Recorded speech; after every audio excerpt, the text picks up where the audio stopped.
वबरकातुहू। आबिद राजा channel की तरफ से आज मैं अपने दोस्तों को रसूल अल्लाह सल्लल्लाहु अलैहि वसल्लम का एक बहुत ही प्यारा फरमान बताऊंगा। हज़रत इब्न अब्बास रज़ी अल्लाह तआला अन्हु फरमाते हैं कि रसूल अल्लाह सल्लल्लाहु अलैहि वसल्लम एक चटाई पर सो गए। जब उठे तो आपके जस्ते अतहर पर इस चटाई के निशानात थे।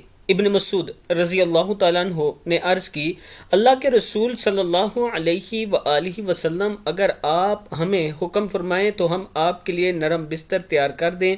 आप सल्लल्लाहु अलैहि वसल्लम ने फरमाया, मेरा दुनिया से क्या सरोकार, मैं और दुनिया तो ऐसे हैं जैसे कोई सवार किसी दरख्त के नीचे साया हासिल करने के लिए रुकता है और फिर कूच कर जाता है और इसे वहीं छोड़ जाता है, यानी उस दरख्त को वहीं छोड़ जाता है। मुश्कात शरीफ की हदीस है।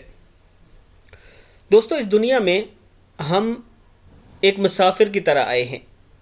बेशक दुनिया के लिए हमें खाने पीने के लिए काम काज करना पड़ता है, लेकिन जितना दुनिया के लिए ज़रूरी है इतना ही आखिरत के लिए भी ज़रूरी है, क्योंकि असल ज़िंदगी तो वो होगी जो मरने के बाद शुरू होगी।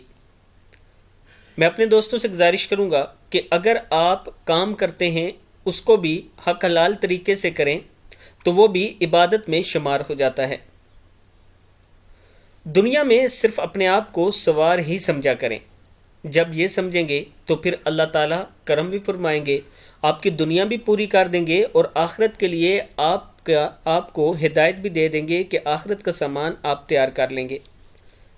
इस वीडियो को आप दोस्तों ने आगे ज़रूर शेयर करना है। अस्सलामु अलैकुम वरहमतुल्लाहि वबरकातुहू।